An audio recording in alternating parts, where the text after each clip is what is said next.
So if you're thinking about getting into high ticket sales, you might want to hear this first. If you can get over my pale ass legs, in today's video, I'm going to talk about the ugly truths about high ticket sales that no one really talks about. And there's a lot, by the way. If you don't know me, my name is Kevin. I am Ali Abdal's unofficial head of sales, and I run a high ticket sales advisory called Kaizen Closing. Just to let you know, quite recently, I made about like 14,000 in just 2 weeks with high ticket sales. And yes, this industry is very, very real too. And that's just with one client. And I have to be real, to be honest. Basically, I was really inspired by this. Doing an exercise called the morning pages, and I want to share all the things I wish I knew before starting high ticket sales. And to be honest, high ticket sales is that one thing that has really changed the trajectory of my life. I feel like it's kind of made me like a better marketer, a better YouTuber. I feel like a better person too, because of all the tangential skills high ticket sales teaches you, and the soft skills you learn, like communication and like emotional regulation, where you don't lash out on people or anything like that. And I hope that by knowing these things, it can now actually help you kickstart your own journey in a way of doing high ticket sales the right way. When I say right way, I think that's really important. Right is always very, very subjective to people, but I think the last thing that we really want is to be stuck in a career that drains your energy and makes you feel like you have to be a scammer just to make money. I've been on really bad offers before and it felt like that, and I'm just here to tell you it doesn't have to be like that. So let's talk about number one. You don't have to be a Wall Street sales bro to be successful in high ticket sales. So one of my favorite movies is actually The Wolf of Wall Street. It is freaking hilarious. But after watching that movie, it makes you think, oh, am I like that guy? Am I like Leonardo DiCaprio scamming people? And so I think sometimes like the common population has this idea of sales that we need to be pushy or learn how to pitch to sell. In the Wolf of Wall Street episode, they're like, yo, sell me this pen, pitch me, things like that. And we imagine ourselves like to do sales, we have to be like that. But what I found is that it's not true at all. I'm going to be very real with you guys. I really suck at pitching. I really suck at being pushy. And when I first did sales, I was taught to kind of command the sale and all these other things that they teach you to do, assume the sale and all that, and have this certainty, right?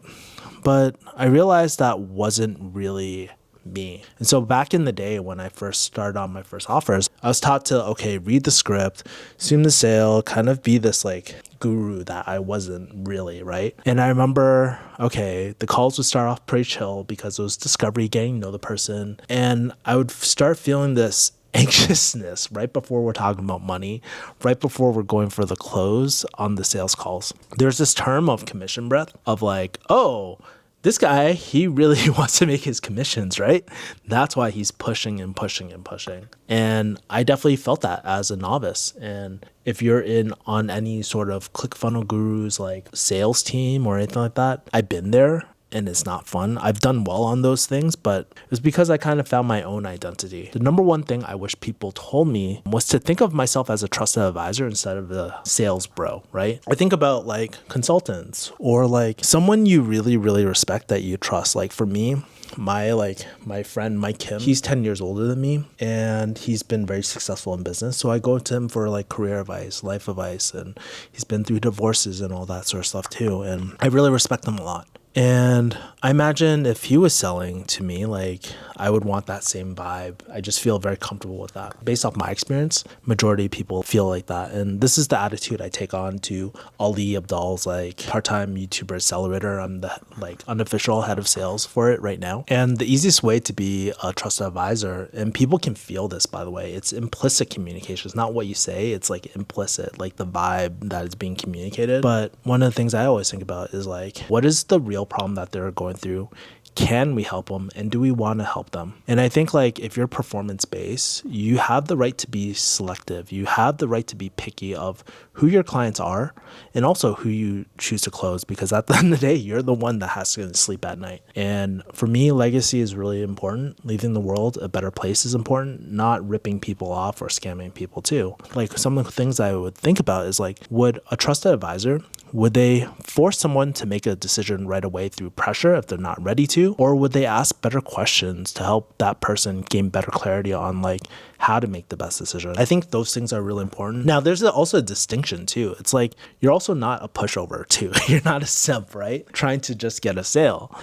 For example, someone on one of my sales calls recently. She was like, oh, can you like do a breakdown and stuff and all this sort of stuff for my board? Because she's an organization. I understand they have a vendor selection process. And I was like, that's kind of out of the scope of what we can do. But what I can do is like, I can send you the transcription after.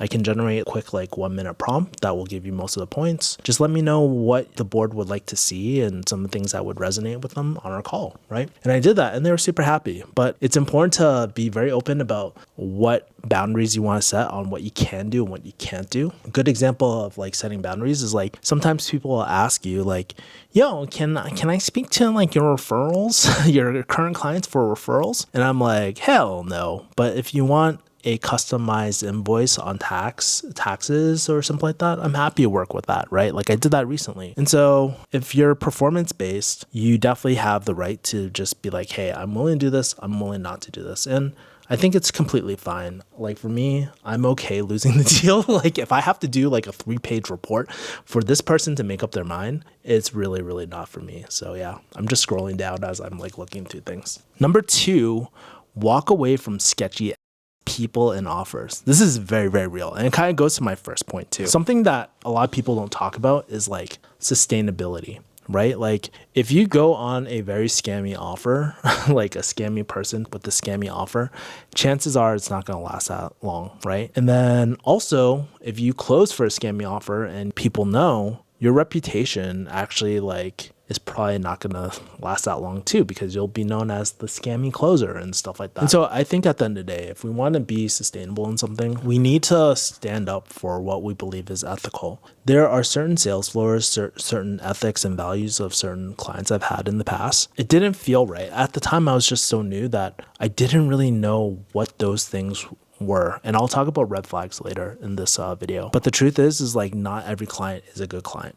Okay. Back in the day, I actually worked with like a e-commerce coaching like organization. They were in the ClickFunnels community. They actually started very wholesome, wanting to really help people. But over time, they started focusing on scaling. It's usually around that when they're making around like 100K per week or per month, where there's like, ooh, you get to see their real colors come out. And they're like, ooh, let's focus more on like scaling and making more revenue. And they were at the point where we were clearing about 500K per week, which was really, really cool. Also at the same time, I noticed that they were just so focused on making ads and they weren't focused on fulfillment at all. And then we were getting more complaints about the fulfillment. And I was like, honestly, bro, I can't stay in this anymore. And I made the decision to leave. And literally overnight, I made from a few thousand to like 0. I felt like I started all over again. It was really, really hard, Basically, like they started scamming people, whether it was intentional or not. And so I just left completely. And I think the thing I really learned through that experience is like staying true to your values, even if it's tough in the short term, is so important. And I'll be honest, like looking back, they were one of the worst clients I've ever had in my life. I would never do it in a million years ever again. But it was also one of my best decisions because I look back at myself and I'm like, yo, Kevin, even though it was really tough, pretty much had to eat it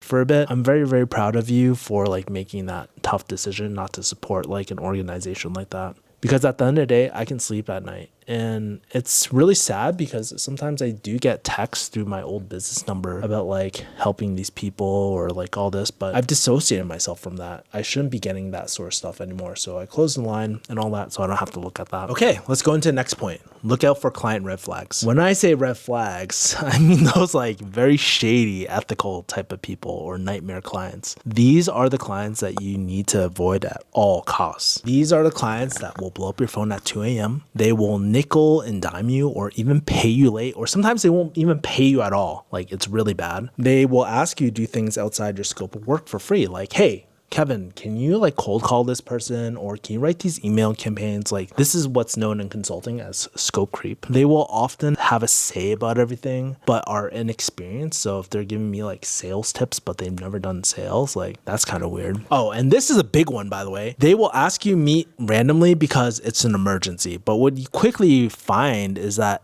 everything is an emergency to them, and their emergency is just their anxiety of running the business because they don't know how to manage and they don't know how to emotionally regulate, which is okay too. Like there's nothing wrong with that. But I think something we got to remember too is like, as much as we want to help a client, sometimes their emergency is not your emergency. Funny enough, I learned that from Dan Locke, but it's very, very true. Their emergency is not your emergency. And I think knowing your boundaries is very, very important. And if we don't follow these boundaries, they will make your life a living hell. And even worse, they won't even pay for it because you're performance based, most likely, if you're just starting out. In my opinion, these aren't bad people. A lot of times they have good intentions. They just don't know how to regulate their emotions, you know? So this person that came to mind, I met him through this program called Part-Time YouTuber Academy through Ali Abdal. Great program, by the way, but I met this one guy. We chopped it up, but then I think a year or two later, he quit his job just to go all in on his like back end offers and stuff. So he hits me up and he would do all this sort of stuff. He would like hit me up at 2 a.m. and all that. He was very cheap with the payment stuff, you know, but I f***ed up. I like should have charged him my full price, including like the upfront fees and the percentages. I should have stayed like strong with like my boundaries, because at the end of the day, what he ended up doing was like hitting me up at 2 a.m. He blamed me for all the stuff. Even though he went against my advice, he hired a freaking teenager and I told him no, like this is a bad idea, but he did it anyways and blamed it on me. And he was so impulsive and reactive. It was the worst. And even worse, he didn't pay me my full rate. And then he like terminated my contract and then took all my work and stuff, which really, really sucked. Even though it wasn't maybe 100% my fault, like it was my responsibility 100% for like vetting this person and enforcing my boundaries. I think at the end of the day, you just need to know your limits and what you're willing to do and what you're not willing to do, resentment free. Like that's the key word, resentment free. And so your boundaries, you need to know them, you need to enforce them. And I think at the end of the day, if there's any of these red flags, you can always give it a shot, right? If you need experience, take the experience. But I would say it's best to avoid these people because they will get in their own way, like with their like reactiveness and stuff, and they will burn down the business. And my advice is like, hey, don't get in the way of that, because these people, like, unless they're working on it, like actively or getting coaching or something like that, they will absolutely burn down their business. Most of the people that had clients that were my clients before, like that were red flags, they're not in business anymore, thank God. And you don't want to play Captain Ho to save their business either. And it's not because they weren't good practitioners or good at what they did. It's because they don't know how to emotionally regulate, which puts them in a survival state. And then when they're in a survival state, they can't empathize, which affects delivery of your service or product and stuff. And now your product is under like fulfilled and people are just really upset. So don't let people do that to you. The next one is finding clients gets easier over time with experience. Not gonna lie, it's hard as finding your first client, because like, one, no one trusts you, you have no track record, you have no friends, colleague, or anyone to vouch for you, and you'll feel like an outsider just trying to break in. It's really hard. The only other feeling I can relate is like, it's like that catch-22 of like, hey, you're out of college, but you need to find your first job. When you're on the interviews, they're like, hey, do you have any experience? And then you're like, no. And they don't want to hire you. It's the same exact thing. It's kind of a risk for them to take you on, right? I can't blame the business owner too, because you are a risk, because you have a high ignorance tax, right? I would like to tell you is like, hey, don't give up. You'll probably have better luck if you are working with an agency. Like that's one way. Or B, you're working with like a bigger team where you can work your way up. So it might be appointment setter first. It might be inbound setter at first, right? Before you close deals. That is okay. That's actually how I started. Not as appointment setter, luckily, but I was doing like inbound setting and stuff. We'll talk more about that later. But yeah, like this works better for like bigger sales teams, but I would target those more versus like a smaller organization, because otherwise you're going to be the only closer on the offer, right? But I want to say, like, over time, just know that you'll meet more people, and it might not always be more clients, but you'll meet other closers, you'll meet other business owners, and when they think high ticket sales, because you have a personal relationship with them, they will refer you business even if you don't work with that person directly. And I just want to say, like, building this network takes time. You don't really need to like force it or anything like that either. Like, just like work on it a little bit. I think for me, like I always felt like I had this pressure to just like, oh, I want to meet everyone and I want to build all these connections. A lot of the connections that you meet probably won't stick around, because like honestly, some of the closers I met weren't that great of people. To be honest, they were kind of scummy, which is a given, it's sales. But yeah, the lesson I kind of learned through like this network approach is like, when I think about people like Ali Abdaal and how I landed him, is like if you do good work for people or you try to help people, they will remember that. That is a very powerful thing. So for example, Vanessa Lau, when she was doing her mastermind, she actually asked me to help her with high ticket sales at the time. And after going to her mastermind, like a few other friends asked me to like help them with their high ticket sales stuff too. And because I was also like Ali Abdaal, I took his program, I bought his highest tier, I supported him. I also did an affiliate video that did super, super well and made Ali a bunch of money and also helped people. Like people were really, really happy. It was just a mutual exchange. Like Ali's team reached out to me to do high ticket sales for them. But what you don't see is like the tons and tons and tons of people I talked to just because I want to get to know them and just see if there was like a connection or something like that. And sometimes they turn into clients, but oftentimes they just turn into friends, and that's totally cool too. Like it doesn't always have to be like transactional like that, Let's talk about this one. 95% of people will quit high ticket sales because it's hard as.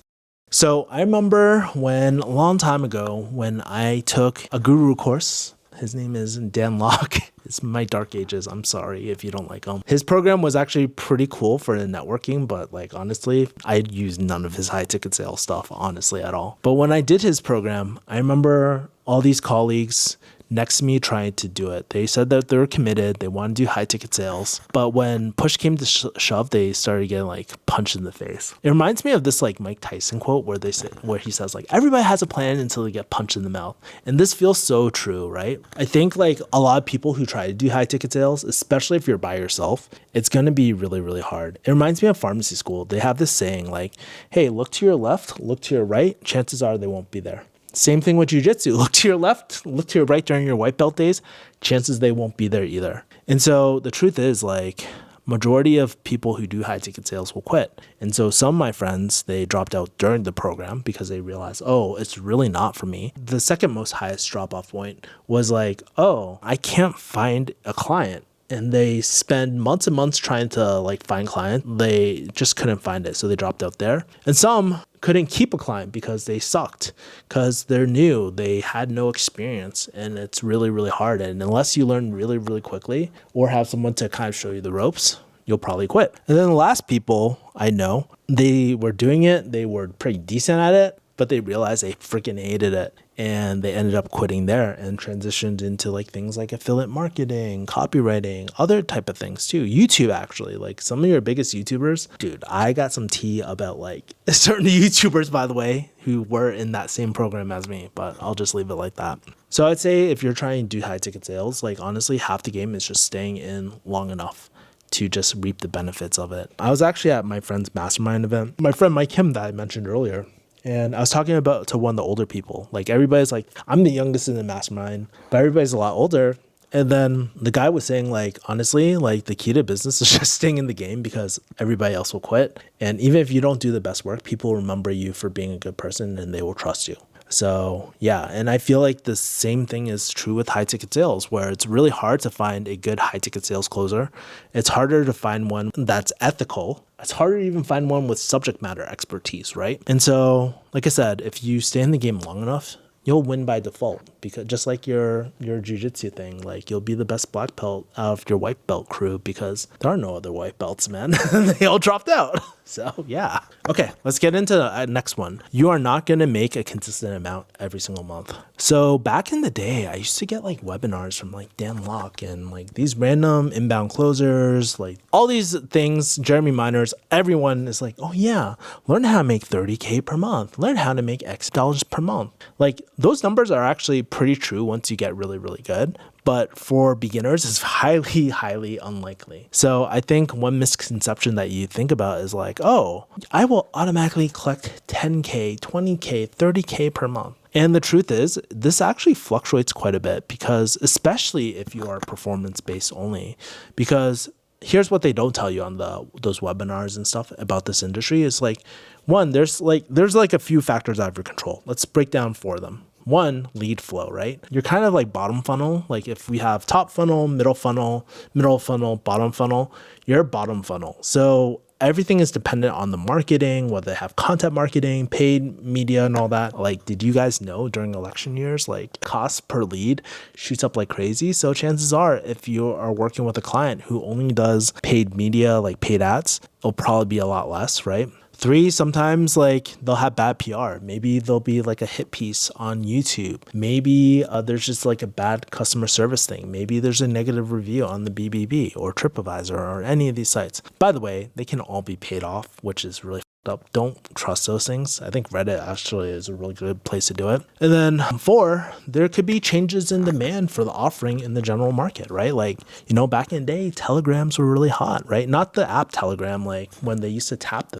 things and talk to the ships and stuff, right? I don't know. Or like carrier pigeons, right? Like they used to tie these piece of paper to a pigeon and it would know how to get there, right? Those things are probably not in demand in 2024, man. Like we have things like email or like Instagram and all these other things, right? And so that's why I say like you have to know that these factors are out of your control. And that's why you need to build contingency into your contract or agreement or into your business. You need to see yourself as a business. And because there will be unforeseen things that you won't anticipate. Even if you're experienced, this is very, very true too. So I think about this quote a lot. All profit is derived from risk. This means like the more risks that someone takes on, the more they deserve to profit. So the analogy I use is like insurance a lot. So if you pay higher insurance premiums when shit hits the fan, the insurance should pay out a lot because you are taking more of the risk. If there's nothing that happens to you, like the insurance company profits, right? Also, if you're on the other side and you have a low premium, high deductible, in that case, you are taking majority risk. And if nothing happens to you, then you deserve to profit more in essence. And so I think this is also the same concept that is true for like why employees don't always get paid a lot, because employers are taking more risk, like litigation, all these other things, hitting payroll. And for high ticket sales, like I would say if you are a complete beginner, you have no experience whatsoever, you are bearing most of the risk. And so when I first started, I was getting like 10%, which sucked, right?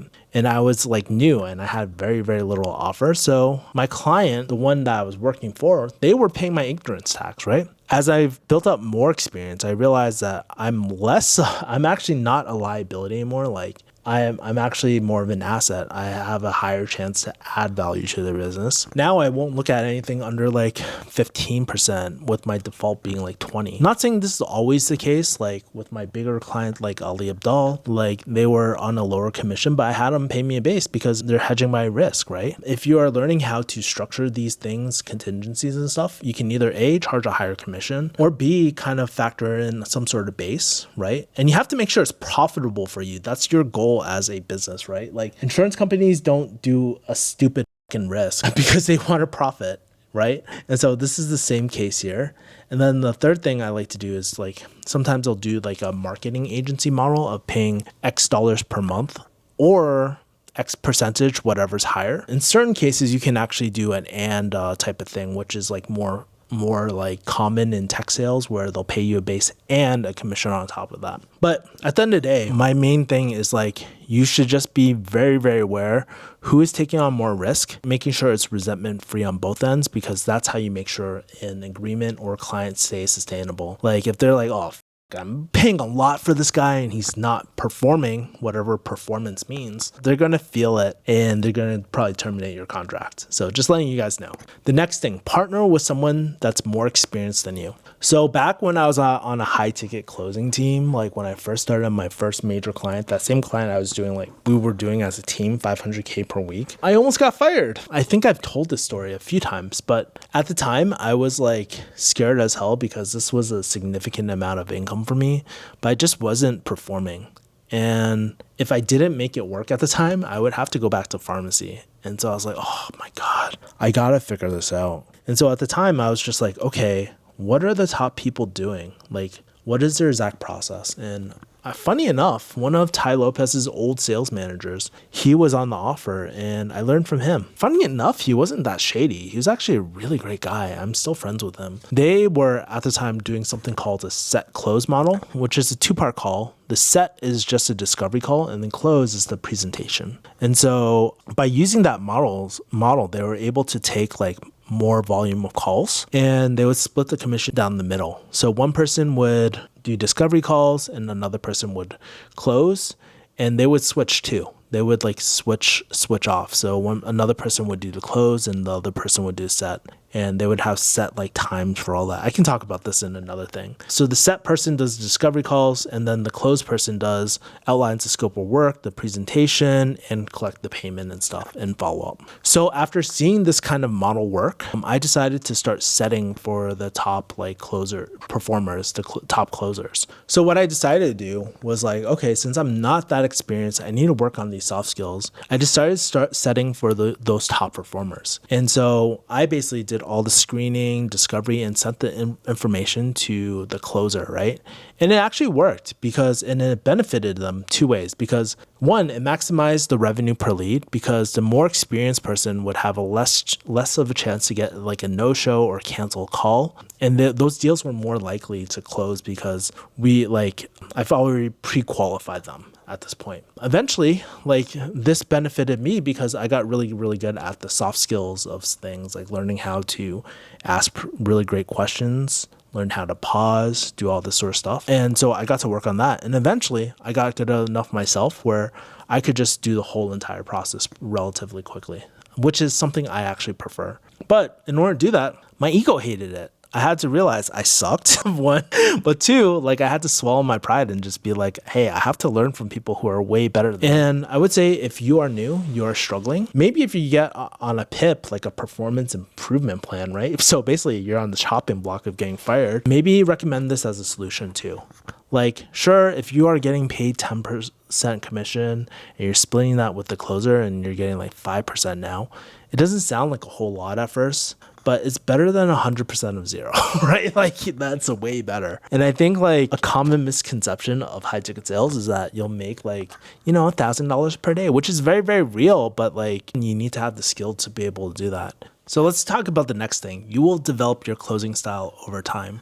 I think when it comes to high ticket sales, there's a lot of people that are like, hey, this is the right way to do it. When really in reality, there's no right or wrong way to close. There's just a few frameworks that you need to know. And something I've been kind of learning, like I told you earlier, like when I first started, everybody was telling me I have to assume the sale, kind of do a subject close, all these different things. At the end of the day, everyone has their own unique approach.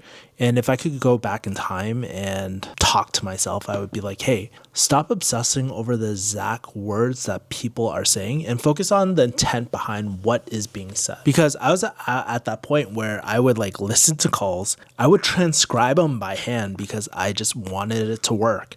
And I think like at the end of the day, like most sales calls, they will kind of go like this, right? 1, check to see why they booked the call. 2, understand what they're trying to accomplish with their goals or a solution like this. 3, understand their challenges. So what's keeping them stuck, friction points, their problems that they're experiencing. 4, just try and see what they've done, previous solutions, what they've tried already. I think this is one that a lot of people skip over. And then 5, kind of like look out for potential red flags. So these are your typical objections, like what traditional people say. But I think the reason why they're objections is because people don't bring these things up. So I like to talk about things like timeframes, money, whether it's stretching them or not.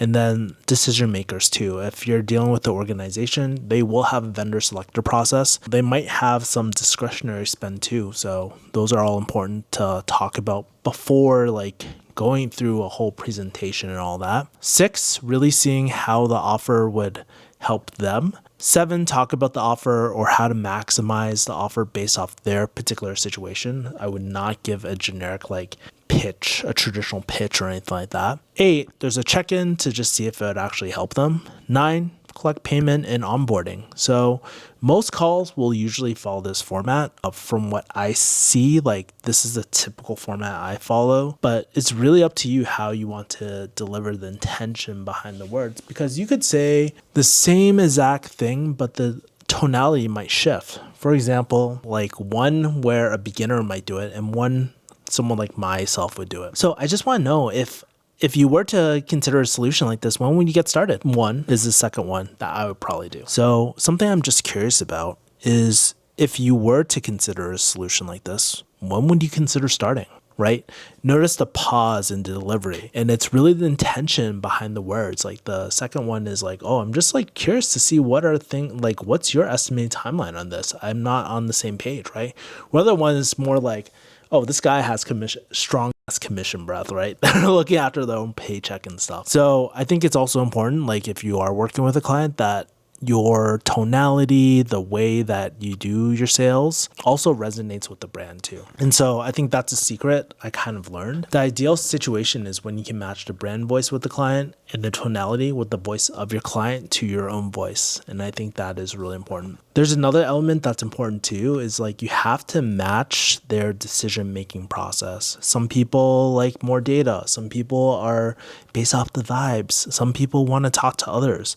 And then others, they just want to move really, really quickly. And so there's no right way, but you have to be versatile. And this comes with experience. It's not going to come through a course or overnight. It's just through experience. It's getting punched in the face over and over again, losing deals and stuff like that too, like what I did. Okay, let's go over something very unsexy. You'll sacrifice more than you think learning high ticket sales. So I'm not sure if you guys know, I never really talked about it, but I sacrificed my 6-figure career in pharmacy, and I sacrificed my old relationship in LA to learn the skill. And most likely, I'm not saying you're going to lose your relationship doing this, but you're going to probably have to sacrifice something, right? And so one of the reasons why I actually didn't go back to pharmacy was because I always knew I wanted to start a business of my own. And I knew long term, if I want to be great in business, I need to have these skills of sales and being able to it's not even sales, the art of pitching, it's the art of communication, right? And to anticipate, to really understand what value means to people and communicate it better than they can, right? And being really good at asking questions. I remember when I was learning this skill in my LA apartment after taking a guru program, I went from making a few thousand every single week to only making a few $100s per month at times. It wasn't like that all the time, but when I first started, I wasn't that good. And I remember there were points where I had to really pull from my savings. And this is going to be super embarrassing, but there were times when I actually told my ex I was really, really tired and I want to stay in. She was so supportive, by the way. If I told her, she would have been totally cool. But really, sometimes if I be very true, I wasn't doing well that financially, and I was really ashamed to admit it. And if I could really go back in time, I would have that conversation with my ex, right? Because I wasn't emotionally mature like that. And I would just tell her everything that I was actually going through at the time. And I think at the time I was really blaming myself, a lot of myself on my self-worth based off my finances, how much I was making, all that sort of stuff. And something I realized too was yes, it's my responsibility. I took on that risk, but the truth is I was just learning and I was just paying my ignorance tax, as Alex Hormozy talks about it. And I'd recommend, if you are not making the money that you want to, that's okay. That's part of the process, but don't be too hard on yourself. I know very few people that were making $30K off the bat. There are some people that will tell you that, but in most cases, I think they're fucking lying, to be honest with you. But I could be wrong too. Some people are just naturals. Let's go over to the next one. You don't need to read the script verbatim. Most people, beginners, get caught up. They get really stressed out. And when you're stressed out, you start to overthink. And then you start doing everything verbatim, right? And there's no flexibility. One of those things is reading the script. You get too caught up just reading everything as is. And I think one of the things that a lot of beginners overlook is the art of being really flexible, right? About the process. And I think the skill that most beginners don't realize is that being flexible probably requires the most skill, but Beginners don't care about it because they're so in their head about doing it right and wrong. And you need to get that paradigm out of your head, to be honest with you. So when I first did high ticket sales, I used to have a sales manager who I'm friends with, by the way. Like, I'm still friends, but he would say, "Read the script, you dummy," right? Like, he would always say that because I don't think, like, honestly, it's not about the script. The script should be treated like an agenda of talking points, but people want to be listened to, understood, and made sure of and reassured that this is a potential good solution for them. And they're leaning on your advice, your not opinion, but your experience over time. So if you do go out order on your script, it's not the end of the world. Like, literally today I had a sales call and it was cool. We jumped all over the place. Typically I go over goals first and then challenges, but we're just in the conversation and she was like, "Oh man, like, I'm really struggling with this." I'm like, "Yeah, what's on your mind?" She was like, "I'm struggling with this, this, and this."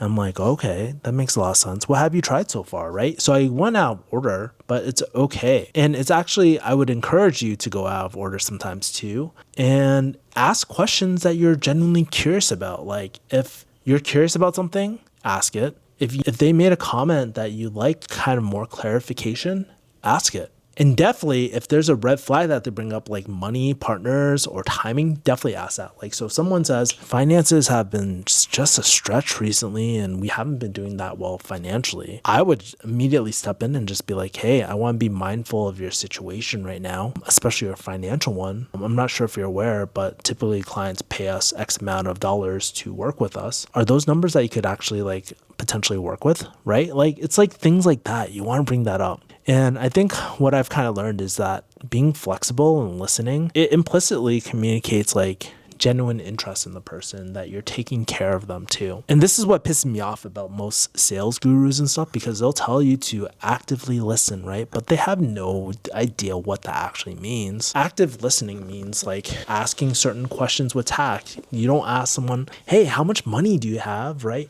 "When do you want to start?" Right? It's like you want to have some tact, be like mindful about people's situations, especially on sensitive topics. If you watch me and you watch my tapes, I pretty much like use a lot of buffering. I use a lot of labeling. I use a lot of mirroring, these things from Never Split the Difference, which I can't find in my room right now. It's probably somewhere in this room, but I use that. I have people define terms a lot. So someone was asking me the other day, like, "Hey, I want to make sure I get a return on my investment." And I'm like, "Oh yeah." Like, and he was more analytical. So I was like, "Yo, I'm actually really curious. When you're thinking about return on investment, how would you measure that?" Right? What are some things that are top of mind for that when it comes to ROI, right? Things like that. Active listening also means being very, very self-aware. So there's this concept in Never Split the Difference called the accusation audit. And that's when you bring up the concerns before they do, right? You know, if someone's talking about how busy they are, I'll bring it up. I'll just be like, "Hey, I do have a concern. You know, you mentioned that you're busy all the time. You're working all the time. Do you have any help? Do you have a team to help you do these things?" Like, it's things like that. That's like really, really important. And then I think adapting to that flow, like I was talking about earlier, that's really important. Let's go into the next truth, I guess. Finding a client with a great brand and offer will save you headache and make you money. So I would say, like, if I were to put a number to it, I would say 95% of the battle of the game is really finding a great client. Because if you work with a client that has a really trustworthy brand, a really well thought out offer, 80% of your selling is already done. They're pre-sold, right? Because of the brand and all that. I don't think people talk about this enough in high ticket sales, like, of the importance of finding an amazing client. Like, and I'll break down one amazing client I do have. 6 different things. I'm looking at my iPad right now. Like, 1, they have a trustworthy brand with their content. Content, in my opinion, is one of the strongest things that every business needs so that they can understand the values and like thought leadership and systems and all that. It just helps so much. 2, they have great lead flow without paid ads. So I'm not against paid ads. I think paid ads are really, really good for more exposure, and eventually they go down the content rabbit hole sometimes. But I think great lead flow without ads tells me that they have great presence. They have something unique. They have a unique positioning in the market space. So there's that. 3, so important. Sometimes you'll meet like trustworthy, air quotes, brands with great lead flow, but they don't give a and that's the thing. You want a client who actually cares about their clients and actually gives a I think that is so rare, honestly. And it's actually quite sad how many people don't give a fuck. Like I was telling you about some of my clients earlier, and they all they cared about was revenue and scaling the business, but you can't neglect fulfillment. That is so important. 4, you want a client that wants you to make money is investing in your growth too. So when I think about good clients, like the best clients, they care about the people working with them and stuff like that. And that's like, even on this YouTube channel, I try to embody that too. Like I want to make sure that I'm feeding my core people, my core team, I'm taking care of them, I'm doing people right. Everyone from Chris Do to Vanessa Lau to Ali, so many great people, they are so invested in their team. And I see the behind the scenes stuff too, which is really cool. 5 is someone that you want to actually be friends with. Like if you can't kick it with them, like I'm not saying this is always a strong indicator, but usually if you're friends, it'll be better. So like Vanessa, she's really cool in real life. Ali, he's pretty cool too. Like I would want to hang out with him in real life too. 6, I think, is something that no one ever talks about and is so key, but sell something that you would personally buy. So I'm not sure if you guys know this, but oftentimes I will buy products because not only because I love them, I love the brand, I want to support that brand, but I also want to build a relationship sometimes too. And people are like, oh, I don't have money. I'm like, bro, how many times have we wasted money on dumb shit? Like this is like really important. I think so many times closers, especially like in this field, because they're in a survival mindset, which is okay, but they want to get first, then give, but it doesn't work like that. A lot of times you have to give first. So what? Get another job, make it work out. You're smart. You can figure this out, right? Like I'm not saying you should ask your mom or anything like that, but like oftentimes my point is you should add value that's not too strenuous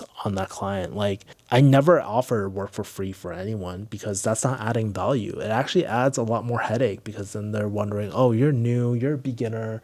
I don't know if it's worth it. I have to pay for these leads. Like that is not a good offer. So you really need to empathize with people and really focus on that. But the thing about buying people's products and maybe potentially turning them into clients, sometimes it works, sometimes it doesn't, but I don't care. Like at the end of the day, I just want to make a really good friend. And if I can support a brand, someone who I think is doing really great work, that's amazing. And the other thing too is like, if you can work with someone that you actually bought from, you're actually a customer of theirs, it makes a world of difference. Like, so with Ali, like he actually hits all the check boxes. I bought from him. I bought his high ticket stuff, his most expensive stuff. And like, honestly, it's like one of the best investments, and it probably comes off in my calls implicitly. Like if I never bought from him, then it would be kind of weird. But I think the best offers, honestly, are the ones that you're obsessed with, that you would like is offered by someone that you care about. And it's just a no-brainer offer where they pretty much sell themselves. You don't really need to like pitch or anything like that. For me, like working with Ali, I realized that, hey,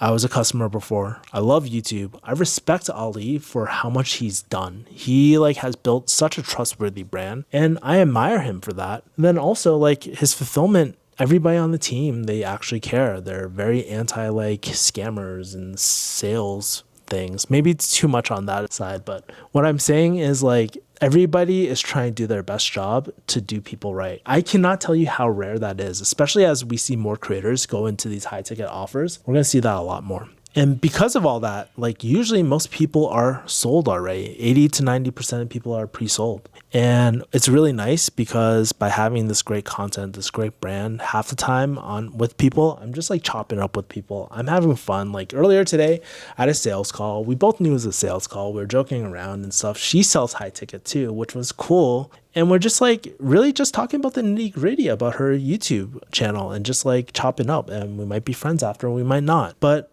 I think I've hit this point where it just feels really cool because I get paid to have fun and make friends and talk about the stuff I love, you know? And I just think that authenticity, that element is so neglected in high ticket sales. And if you can find that golden like client, keep them, make sure you don't lose them, but like do your best ability to keep them. And things might change too. You might not resonate with them or anything like that, but it's really, really cool. Okay, let's go to the next one. You don't need coaching or a course, but it is highly, highly recommended. Something that no one really talks about a lot is like the ignorance tax it takes to learn a skill. Like most people like on Reddit or like these, like, I don't want to call them brokies. That's not the right word. I would say the right word is inexperienced people will tell you to read a book. They will tell you to just like go to a library, but you can't learn these skills like by reading books. A really great example where reading doesn't really help you is jujitsu, right? You can read all the jujitsu books and stuff. Learning is more than just like absorbing pages and knowledge and stuff. You have to practice, you have to spar. And that's what like sales kind of is. I wouldn't call it sparring because it's more collaborative experience, but you need that experience of like understanding people, asking people questions to understand where they're coming from and seeing if you can actually help them.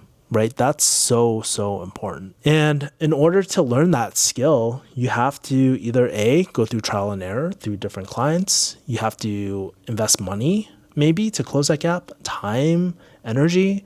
Like there's multiple ways to pay this tax, but you're going to pay it eventually anyways, right? And so what I'm saying is like, it's not impossible to learn everything yourself and jump right into it. Even though I did a guru course, I actually had to read all the books and try to understand what worked, what didn't. And I did the trial and error thing. I kind of figured out over time, like, ooh, I like this. I like this. I cannot tell you how long it took me to like kind of figure out the questions of like, how do I ask someone if they can afford this without being so blunt, like direct and stuff like that. And I went through a lot of trial and error. Like I used to ask about like, oh, credit scores and stuff like that. But until I found Chris Do, I was like, oh, this is how you talk about money. But if I knew that question right off the bat, it would have been so much easier, right? And so I'm not saying that you should buy a guru course or anything like that, or you should do a high ticket coaching thing. Like full disclosure, I have like high ticket stuff on my back end, but I would highly recommend you just do a course at the minimum. And if you can't afford a course, I have one for free on the internet, like on YouTube. I'll link it somewhere here. It's a 3-hour course, completely free. You don't even have to opt in. If you want to opt in for the slides and stuff, you can do that. I just want to say self-learning is possible. It just takes a lot longer. And if you're not like experienced, it's even harder too. You don't know what's right and you don't know what's like wrong per se, like what works and what doesn't work.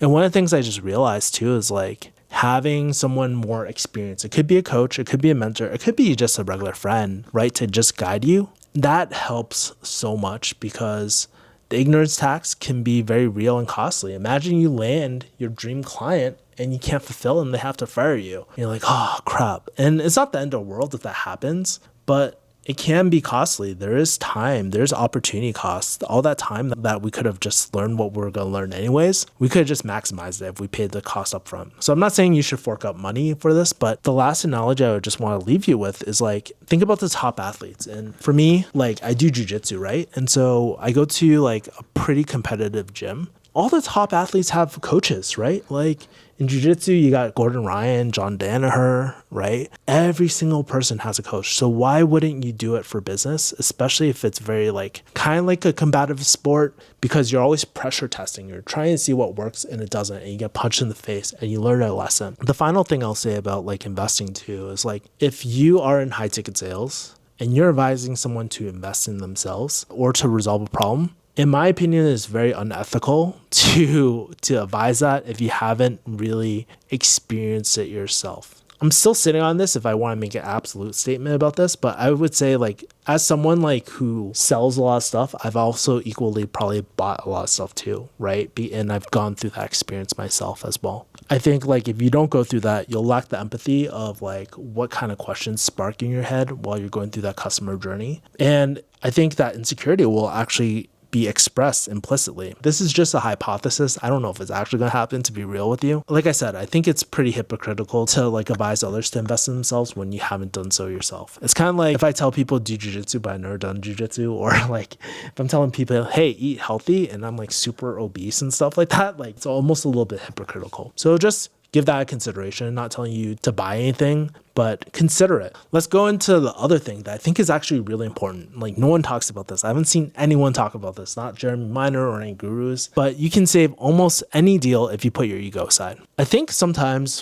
when you get your first no or get ghosted for a first time, a lost deal can be very disheartening. It can be very like depressing because you associate that identity as rejection for yourself. Eventually you just kind of detach from that. Like for me, I don't take it personally. Like I can empathize with like, hey, some people are a little bit more conflict avoidant. Even though it's not conflict, they feel like it in their mind, right? Saying no is hard for them. When I was coaching, like doing my cohorts for coaching, I actually had a client who I set her up with a deal. I don't do this anymore. I don't set people up with deals anymore. I was coaching her and she told me to review her call because she lost it. And she's like, I lost a deal. I felt like I had it at one point, but I don't know where I went wrong. And this again is like the ignorance tax that she paid for, right? By hiring like a coach or an advisor, right? So I was listening to a call and I realized like, I don't think it was the offer that she was not interested in. I think it was just how she was treated. So I asked my coaching client at the time, I was like, hey, why do you feel like you lost this deal? Like through your perspective. And then she was like, I feel like I didn't really listen to them and I just tried to push the deal through. And I was like, okay. And what would that person say? Like, would that person give the same feedback like as well? And then she's like, yeah. So I asked her to do something pretty unconventional. I told her, hey, pick up the phone, shoot a text over, text the person with an apology. And it should look something like this. I wrote it down. So this is a bit random, but I was thinking about our conversation the other day. And I can't help that I did a horrible job at listening to your situation, your concerns. Obviously, I missed something. And I need to apologize for that. It might be too late, but if you're open to it, I'm open to listening to everything on your mind. And we can talk about everything that's on your mind just openly. And just FYI, there's no obligation to buy, but I just want to see if I can point you in the right direction or if I can actually like help you in some way. Are you open to that? How does that sound, right? And what's crazy is my client was like, oh my God, this sucks, but I'm gonna try it. She ended up doing that same advice I was telling her. They ended up jumping on a call and that person actually ended up purchasing the next day. And I think the thing we need to realize is like, if we screw up, we need to take responsibility, you know, not as only as closers or whatnot, but just like as decent human beings, we need to make sure that we're taking like responsibility. And what I find is when we do take responsibility, people aren't going to be like, hey, I told you so. Most people wouldn't be like that, but people tend to be very forgiving. And what I've realized is like a genuine apology and open conversation can save almost any deal out there. And in the moment, honestly, like our egos hate it. Our egos hate for us to be wrong. But at the end of the day, people want to be heard, listened to, and understood. That's why like people talk about mental health, inner work. This is important because if you don't do it, then you'll never be able to come to terms that like, hey, my ego is kicking in. I need to like take a step back and I need to be more self-aware about this situation. And just like with dating, like dog, self-awareness is really sexy to people. I wish someone told me to learn high ticket sales a lot sooner. I got caught up with this. I actually almost quit high ticket sales at one point, probably midway into my career, where I was like, oh man, I really don't want to do high ticket sales for the rest of my life. And of course I didn't do the inner work. So I was like really caught up in the future. I wasn't really caught up in my present. I would say like based off all the people I kind of talked to in high ticket sales, there's very few people that actually like love it.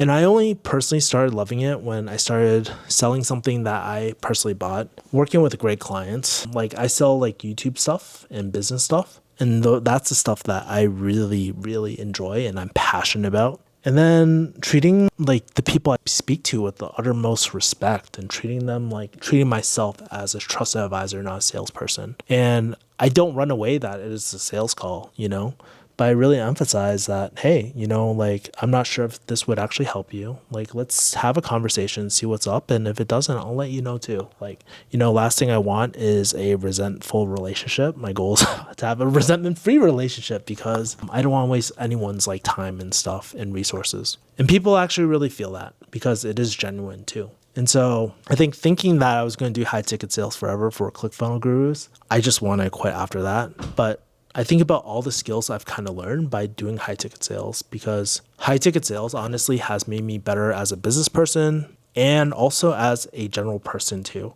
I wouldn't have done mental health and all this sort of stuff like if it wasn't for high ticket sales. I wouldn't be able to empathize with people as much. I wouldn't be able to coach as well without high ticket sales. And I think there's tangential things where like it's made me really decent at conflict management, negotiations, copywriting, offer creations. I think the ultimate thing about high ticket sales, what it really is, yes, you learn how to collect payments and all that sort of stuff too, right? It's really the art of having really meaningful conversations where you kind of understand what makes people tick and understand what people truly care about and aligning a solution toward that. And so like for me, being able to do this, I'm able to like talk about really sensitive things like money and stuff. I'm able to like really talk deeply about people's challenges and the frameworks and understanding how people think about certain problems and the questions about that. And I've also built up this like intuition too, like intuition, when to like kind of lead more, when to be a little bit more passive. Like you develop this sixth sense, which honestly,